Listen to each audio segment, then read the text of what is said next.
కదమ్మా, పాప పరిస్థితి ఏంటి? ఏమన్నా డెసిషన్ తీసుకున్నారు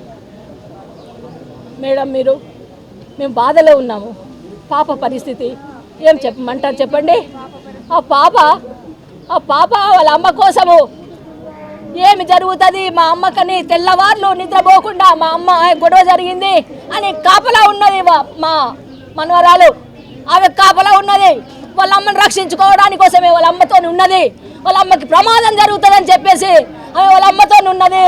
ఆమెకి ఎన్ని కష్టాలైనా భరించుకుంటున్న మనవరాలు చాలా 14 సంవత్సరాలు, కానీ ఆమెకు చాలా నాకంటే ఎక్కువ ఒక మెచ్యూరిటీ అనేది ఉన్నది నా మనవరాలకి.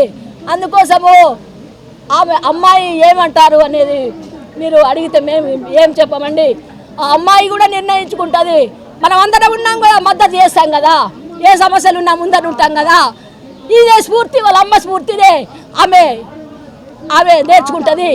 ఆమె కూడా అన్నిటికీ వ్యతిరేకంగా, ఈ అణచివేతకు వ్యతిరేకంగా, ఇలాంటి మోసాలకు వ్యతిరేకంగా ఆమె కూడా పోరాటం చేస్తుంది, నేర్చుకుంటున్నది. వాళ్ళ అమ్మ చావుతోని, వాళ్ళ అమ్మను హత్య చేసిన దాంతోని ఆ అమ్మాయి నేర్చుకుంటున్నది.